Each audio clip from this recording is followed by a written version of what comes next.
Hello guys! Before ko umpisahan tong video ko, gusto ko munang i-promote sa inyo yung The Chosen app. Kasi sobrang biblical siya. Life ni Jesus Christ, yung mga disciples niya, yun yung pinoportray kasi doon sa The Chosen. Na nanonood nga ako ngayon. Sa season 3 ako, episode 2, yun yung pinapanood ko. Yung The Chosen, sobrang na-drive ako para share ulit ng word ni God. Naalala ko lang, ang nakakot sa akin na isang verse na binanggit doon ni Jesus Christ is, God does not call or choose the qualified. He qualifies them. Bilang instrument ni God, hindi ako qualified. Kumbaga, hindi pumipili si God ng mga qualified na tao para maging instrument niya, para mag-share ng truth niya, ng gospel. Like me, di ba?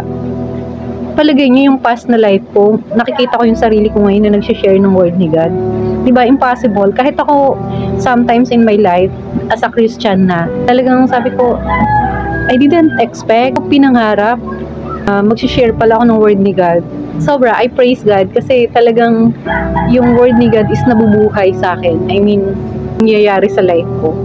Yung nangyari sa past ko, yung matinding pinagdaanan ko, yung sobrang chastening sa life ko ni God is kinwalify ako ni God para ibahagi ko yung truth niya. I am still not perfect, pero everything in my life, yung mga weakness ko, yung pagiging tao ko, ginagamit pa rin ni God para maging realization ko, maging learnings ko na para mas mag-aim ako, mas mag-desire ako na maging kalugod-lugod sa Kanya. For example, may struggle pa rin ako na, yung parang pagiging people pleaser, nasa akin pa rin yun, nakakabit.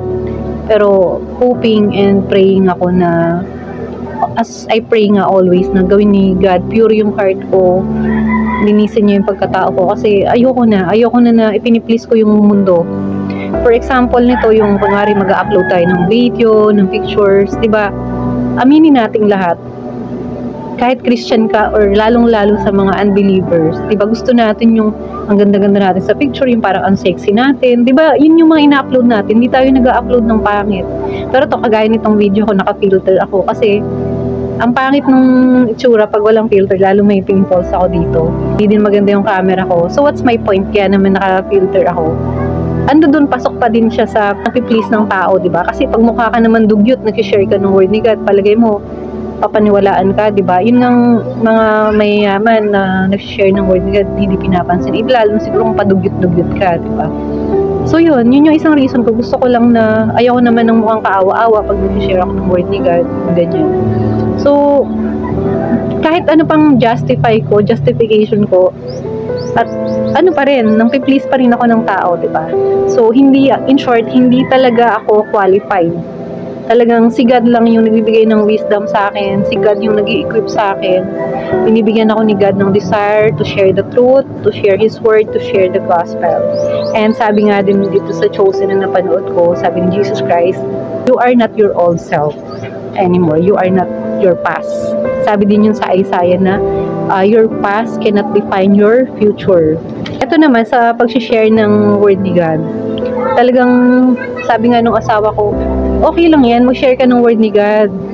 Parang sabi niya, huwag ka na lang magpa-apekto. Kung palagay mo ayaw makinig sa'yo, matitigas pa rin yung ulo. Huwag mong i-pressure. Ang problem kasi sa akin, pinipressure ko yung sarili ko. Sabi ko, ano ba yan? Sariling pamilya ko, mga tao sa paligid ko.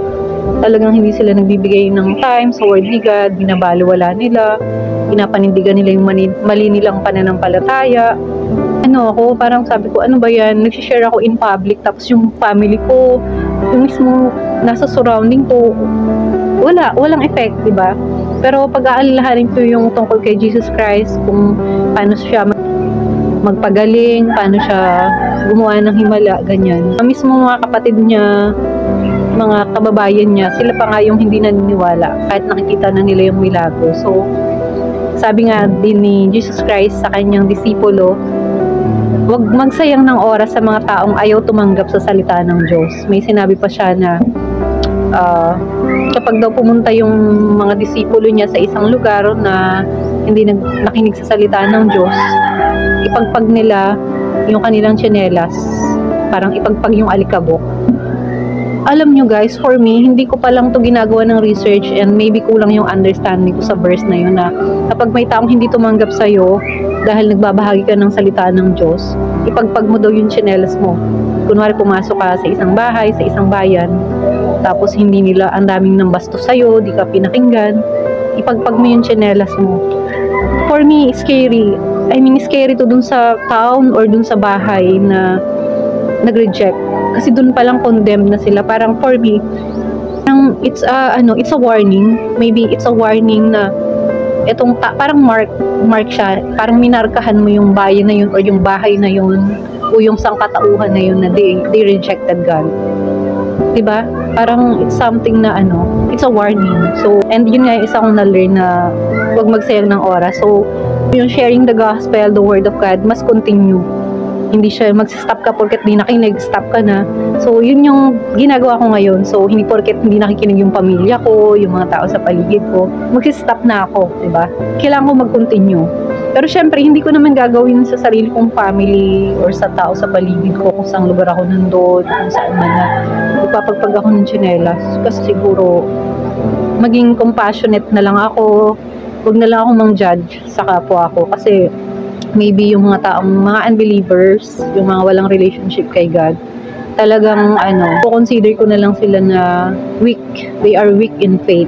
Talagang, unlike me kasi talagang nakaranas na ako kung paano, alam mo yun, yung paano halos namatay.